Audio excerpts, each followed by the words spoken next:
So, I went to see the new Star Wars movie when it came out, and afterwards I couldn't help but feel what a wasted opportunity the prequels were.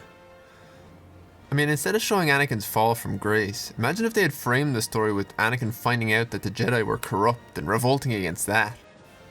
I think that would have been interesting, to see Anakin be justified in turning to the dark side, rather than being conned by a creep in a hood.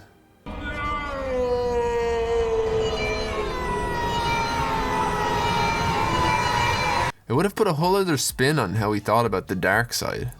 Instead they decided to turn him into a whiny child murderer. Dark, I guess. Anyway, this is all beside the point. Thinking about the prequels, it struck me that The Phantom Menace is easily one of the most influential films of the 90s. And I know what you're thinking, isn't it the worst film of the 90s? Maybe, but it's not just good films that are influential. The good ones that critics and academics like to waffle about.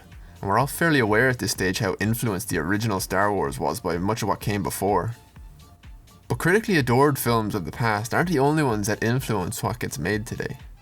I mean, take a look at this scene from Russ Meyer's sexploitation The Immoral Mr. Tease, about a man who goes to the dentist and can suddenly see through women's clothes. It's not one of your more highbrow movie-going experiences, but critical heartthrob Paul Thomas Anderson took this idea for the master. And if you listen to interviews with him, he always loved lowbrow films like this. And he isn't the only one. So with this in mind, I'm going to give you 3 reasons why The Phantom Menace is such an influential film. Number 1. Prequel culture. It may be hard to believe, but before The Phantom Menace, prequels were almost unheard of. And just to get them out of the way, Godfather 2 is a sequel with 6 extended flashbacks, and the events of Indiana Jones and the Temple of Doom take place before Raiders of the Lost Ark, but only because they didn't want Indy fighting Nazis again. The fact is, there were no major film prequels before The Phantom Menace. Compare that to what came after in droves, and you'll see 1999 was the year this all changed. What we forget about The Phantom Menace is that, while it may be a slog to watch, it made $1 billion at the box office. If you think Hollywood execs are going to ignore that, then you don't understand how studios work. The prequels make a lot of sense from a business perspective. I mean, you've already got an invested audience, and people really turned up for George Lucas on that fateful day in 1999. There's no way it's going to be a disappointment. There's no way it's going to be a disappointment. Also, you won't get held to ransom by an actor who knows how important his appearance is for your film to be successful. It's something Marvel is consistently having issues with. And those actors are making a lot off their appearances. Robert Downey Jr. is all but retired from acting to appear in Marvel movies. The problem comes in the creative department. Prequels are just telling stories up to a point. You don't get the opportunity to be creative or surprising. Number 2, CGI worlds.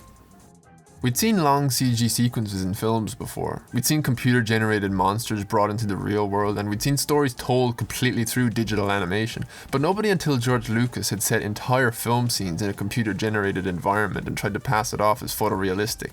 Now, this scene was the aesthetic of video games brought to the movies. It all existed within the computer, and to Lucas's credit, he pulled it off. He was fairly prescient about the whole thing too.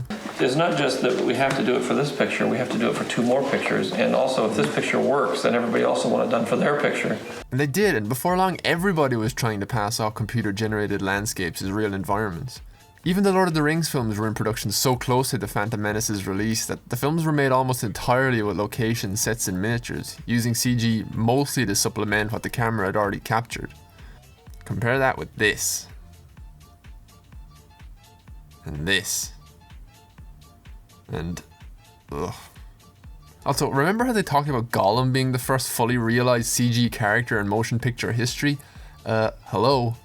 Number 3, I could have made a better movie. At the start of this video, I gave you my pitch for how I'd see a better prequel trilogy panning out. And I doubt I'm the first person you've heard this from. I mean, it's all well and good to think of the ways they could have made the films better, but probably the most important influence The Phantom Menace had was to give some of its detractors a serious realization.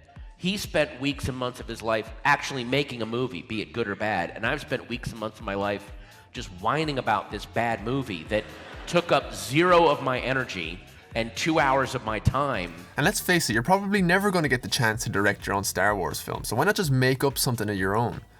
I mean, that's exactly what George Lucas did when he couldn't get the rights to make a new Flash Gordon film. He invented Star Wars. And the moral of today's story is... Don't just sit around complaining. It's good to figure out what bad films have done wrong, but after a point, it's time to let it go and make your own stuff. Give other people the opportunity to bitch about you for a while.